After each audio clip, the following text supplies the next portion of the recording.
Hello అందరికీ. అందరూ ఎలా ఉన్నారు? బాగున్నారా? మేమైతే బాగున్నామండి. ఈరోజు పాలకూర పప్పు, కాకరకాయ ఫ్రై చేద్దామని చెప్పేసి కాకరకాయలు పక్కన పెట్టుకున్నాను. చిన్న చిన్న సైజు కాకరకాయలు ఉంటే ఇంకా అవి కాయలుగా ఫ్రై చేద్దామని పక్కన పెట్టాను. టిఫిన్లోకి టమాటా బాత్ చేద్దామని చెప్పేసి రవ్వ కూడా పక్కన పెట్టుకున్నానండి. ఇక్కడ కుక్కర్లో పప్పు వేస్తే త్వరగా ఉడికిపోతుందని చెప్పేసి ఇక్కడ పప్పు నానబెట్టేశాను. ముందుగా కుక్కర్లో 2 కప్పుల దాకా కందిపప్పు తీసుకొని శుభ్రంగా కడిగి నానబెట్టుకోవాలి. అందులో 3 పచ్చిమిర్చి, ఒక పెద్ద సైజు ఆనియన్ వేసుకోవాలి. అలానే ఒక టమాటా కూడా కట్ చేసి వేసుకోవాలండి. ఇంక ఇప్పుడు చిటికెడు పసుపు వేసుకోవాలి. 1 టేబుల్ స్పూన్ కారం వేసుకోవాలి. కారం మీకు తగినంత వేసుకోండి.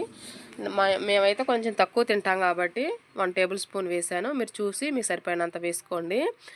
ఇంకా ఆకుకూరని శుభ్రంగా కట్ చేసుకొని వాటర్లో బాగా శుభ్రంగా కడిగి ఆకుకూరను వేయాలండి.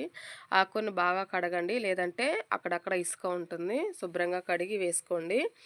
ఇంకా అలానే మీ దగ్గర కొత్తిమీర ఉంటే వేసుకోండి, అది ఆప్షనలేనండి, లేదంటే స్కిప్ చేసేయండి. నా దగ్గర ఉందని చెప్పి నేను వేశాను. ఇంకా ఫైనల్గా కొంచెం చింతపండు వేసుకొని కుక్కర్ మూత పెట్టి 3 విజిల్స్ వచ్చేంత వరకు ఉడికించుకోవాలి. కుక్కర్ 3 విజిల్స్ వచ్చిందండి, పప్పు ఉడికిపోయింది. ఇంకా తాలింపు పెడదామని చెప్పి స్టవ్ ఆన్ చేశాను. స్టవ్ ఆన్ చేసి గిన్నె పెట్టుకొని 2 టేబుల్ స్పూన్ ఆయిల్ వేసుకోవాలి. ఆయిల్ హీట్ అయిన తర్వాత పోపు దినుసులు వేసుకోవాలి.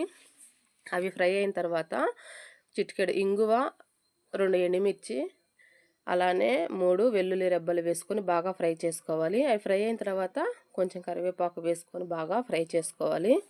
ఫ్రై అయిన తర్వాత కట్ చేసుకున్న ఆనియన్స్ కూడా వేసుకొని అవి కూడా గోల్డెన్ కలర్ వచ్చేంత వరకు బాగా ఫ్రై చేసుకోవాలండి. ఈలోగా ఉడికిన పప్పులో కొంచెం ఉప్పు వేసుకొని బాగా మెత్తగా రుబ్బుకోవాలి. ఫ్రై అయిన తర్వాత ఆ రుబ్బుకున్నటువంటి పప్పును తాలింపులో వేసేయాలండి. ఇప్పుడు ఒకసారి బాగా కలుపుకొని ఒక పొంగు వచ్చేంత వరకు ఉడికించుకోవాలి. చూడండి, ఇలా ఉడికిన తర్వాత స్టవ్ ఆఫ్ చేసుకోవటమేనండి. టేస్టీగా సూపర్గా పాలకూర రెడీ అయిందండి. మీరు కూడా ఒకసారి ట్రై చేయండి. ఈ వీడియో మీకు నచ్చినట్లయితే లైక్ చేయండి, మన ఛానల్ని సబ్స్క్రైబ్ చేసుకోండి.